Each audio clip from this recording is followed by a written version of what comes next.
Hindi ko pa sinasabi kay teacher na gumastos na ako kahapon sa ano, sa break.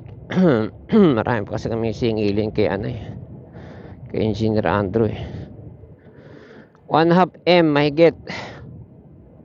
First time.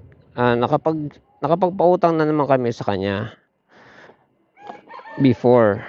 Hindi ko yung personal na pera yun before sa ano yun. Sa mother company ng ano ko, ng pangalan ng company ko. Kanya yung pangalan ng company na yun dati. Inadapt ko lang yung pangalan ng company ko ngayon. So, nagbayad naman. Nakailan yun? Delivery? Dalawa? 100 mahigit din yun. Kano yun?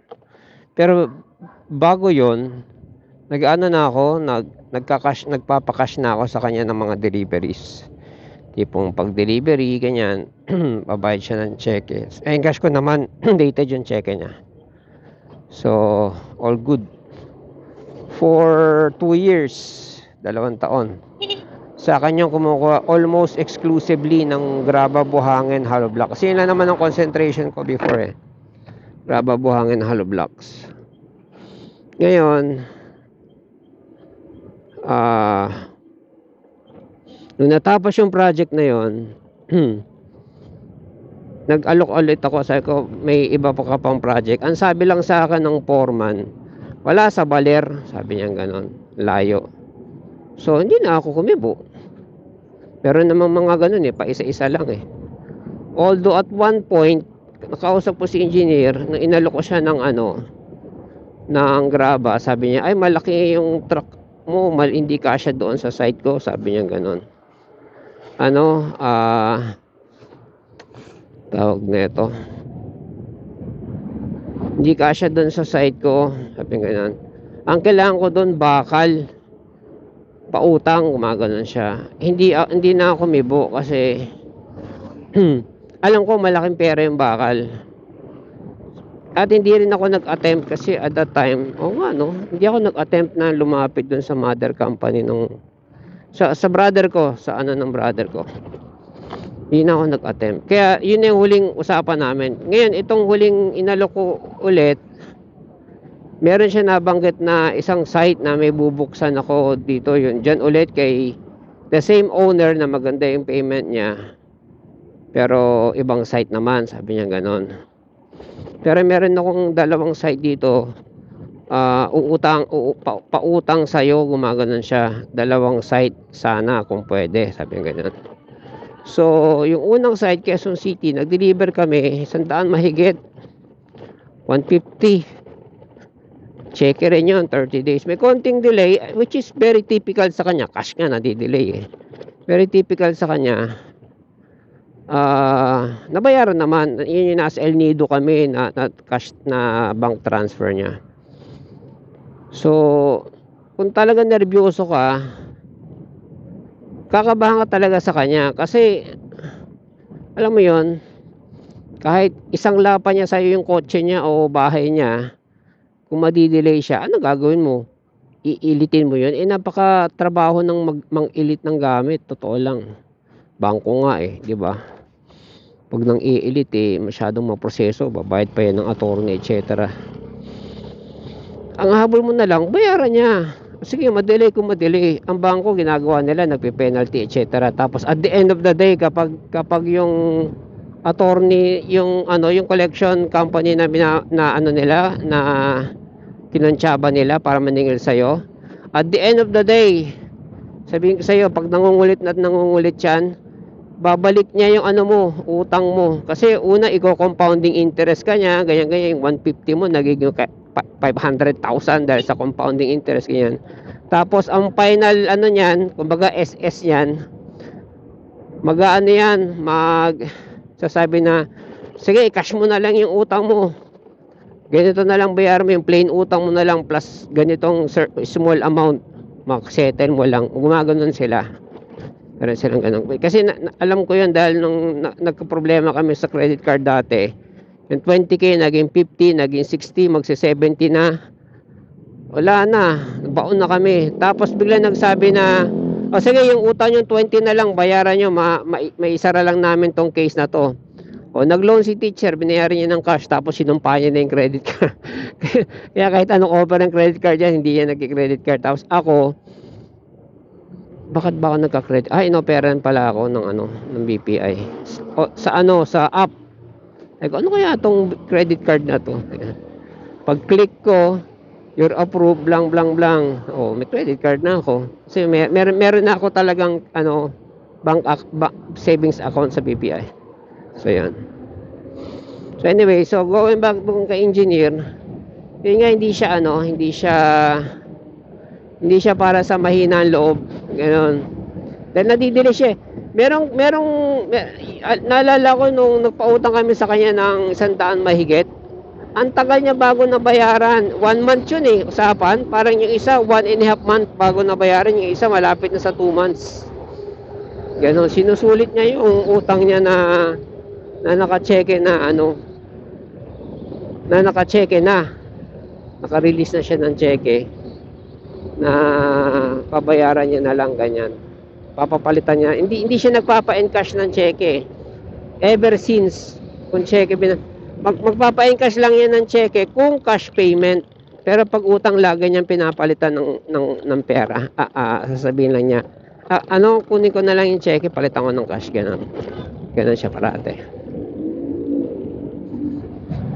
So ngayon talaga si teacher na nininervous na kasi may pera din siya dyan. May pera ako sa akin. Halos kabuuan na ng loan ko. Hindi halos kabuuan na ng loan ko. Tapos pera ni teacher, pera ng company. Hindi ko company, yung company ng brother ko. Kakukuha lang ng cheque. Bibili pa lang sibuyas, Pos na kaya si na sibuyas. Kukuha ko lang ng cheque.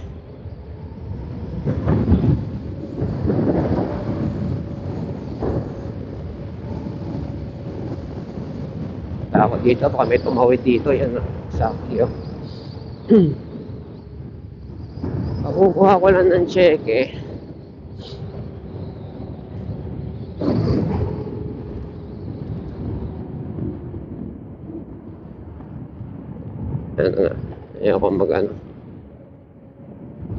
Ayoko mag-multitasking.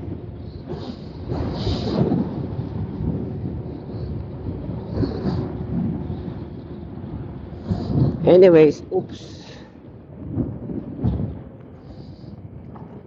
So yan, ngayon na-collecta ko na yung check ni payment doon sa sa Hapamail. Siyempre i-report ko doon sa sa company. Tapos sinabi ko rin kay teacher, hawak ko na yung check and engineer. Na malayo pa sa katapusan pa yung petsa, at saka malamang hindi niya sa katapusan mababayaran, ma-adjust pa yun. Sinasanay na siya. Naalala ko dati pag ako naniningil sa kanya, meron akong gaspang ng ugali pag naniningil ako sa kanya. Yun nagbabike pa ako at bilad sa araw maghapon. Pag nakausap mo ako ng ganun, magagaspangan ka talaga. Actually, pag bumalik ka dito sa mga luma akong video, actually yung iba pinagdi-delete ko na kasi may mga nasa shock magaspang ako magsalita. Sabi ng mga nagko-comment, vlogger ka ba? Bakit hindi ka nagpi-please ng tao? Hindi ako nagpi-please ng tao. Hindi yung hello, good morning. Hindi ako nagpi-please ng tao. Sa iba na lang kayo manood. Kung gusto niyo yung mga pa-cute. Kasi hindi ako yon. Medyo nilabnawan ko na lang yung gaspang ng ugali ko. Ito lang lately, especially nagmumotor na ako lagi. Tsaka yung bibig ko medyo tiname ko ng konti. Kasi medyo ako magsalita talaga. So ginaganon ko si engineer, may konting gaspang yung pakikipag-usap ko sa kanya. Kapag naniningil lang naman. Kasi lalo na pag hindi niya yung salita niya, hindi niya inonor. 'Di ba? Magsasabi ka ganito, magbabayad ka. Tapos hindi ka nagbayad, 'di ba? Oh, asan yung salita mo? 'Di ba? So, makakaramdam siya ng friction talaga sa akin pag ganun siya. Nagbabayad din naman. Wag lang niya talagang babaliin yung salita niya. Kasi ako, hindi ako nagbabali ng salita ko. Sa 10, siyam, as much as possible, marami na yung isa. When it comes to delivery, when it comes to payment, ganyan. Hindi ako nagbabali ng salita ko. Yan ang katangian ko na na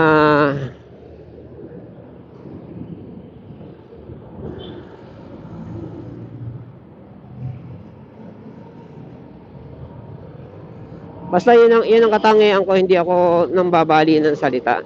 Kaya nag-iingat ako sa mga sinasabi ko. Kaya maingat ako sa sinasabi ko kasi I make sure pag sinabi ko gagawin ko.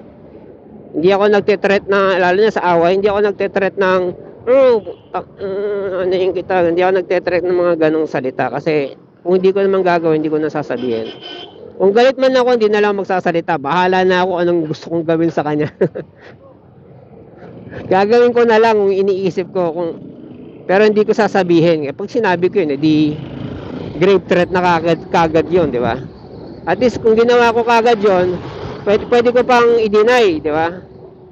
May ginawa ko sa kanya, pwede ko i-deny. Una-una, sinabi ko bang gagawin ko sa kanya yun? Hindi naman. Meron ba akong reason para gawin sa kanya? Pwede. Pero nakakita ba siya sa akin ng galit ako? Very stoic ang pagkatao ko eh. Siguro ang meron ka lang makita sa very controlled ako kung magalit. Yun na lang. Hindi ako yung naguhurmentado yung mga ganun, no. Kaya hindi rin ako umiinom, hindi rin ako pala inom eh. Lalo na ngayon, hindi na ako umiinom. So yun.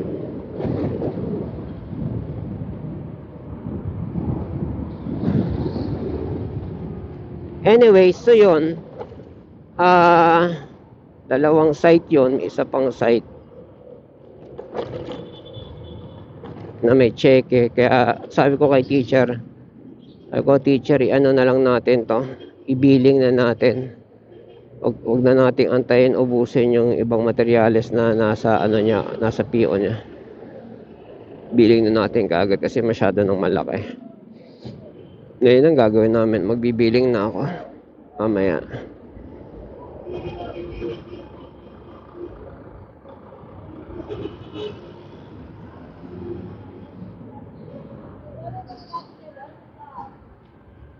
Hindi na tayo sibuyas. Kung bukas na, problema, baka hindi pa bukas. Anong oras na ba? Uy, time check. Nagawa ko na pala yung relo. Dumating na. Tatakpan naman. 4:25, 4:26. 340 bili ko dyan sa relo na yan. Iniyakan ko pa yan. Kasi nga, ang hirap tumingin ng relo yung gaganyan ka pa. Hindi ko pala suot yung isa. Hirap tumingin ng relo yung gaganyan ka pa or gaganyan ka. Ako as much as possible, laging face front. Kasi yung mga nadidisgrasya yung hindi tumitingin. So, laging face front. Face front, eyes front. Tapos, mind on the road. Eyes and mind on the road. Para to avoid accident. Kaya nga tawag sa kanila accident, di ba? Kasi hindi mo akalain may tumawid. Lumingon ka lang sa relo mo. Kaya importante to. Matagal ko lang na pending talaga. Ang tagal na sa ko niyang relo na yan Ang tagal na yan sa cart ko Tagal na yan naka-add to cart Pinikitan ko lang yan ng 8.8. Sa mga hindi nakakaintindi, pag sinabi kong pinikita, kay teacher galing yung salita na yun Ang ibig sabihin ng pinikitan, hindi ka na nag-isip yung magkano ba bayarin ko, magkano ba ang kikitain ko. Hindi na ako nagganon. Kasi kung magaganon ako, siguradong hindi ko yan bibilihin, promise. Kailangan yung tipong pagsisisihan ko na lang pag nagkwenta na ako ng bayarin. Pero wala na, andyan na, nabili na eh. Ganon. Yun ang ibig sabihin ng pinikitan. Anyways, going back dun sa preno, ayun. Hindi ko lang yung pinikitan, sinikreto ko pa kay teacher. Pero hindi, it's not, I would not say na pinikitan ko yung preno. Kailangan yun. Kailangan yung preno, totoo lang. Well, I can do without, wag na magtutulin. Ganon. Kung magtutulin, ang problema, kaskasero ako. Yun ang pagkatao ko, kaskasero. So, problema yun.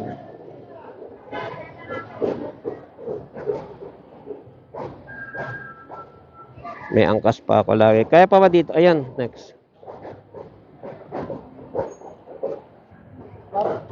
Kaya doon ako. Sa bisikleta.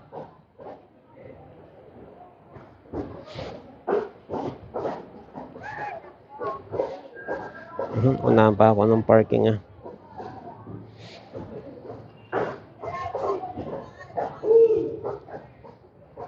Ito na nga lang.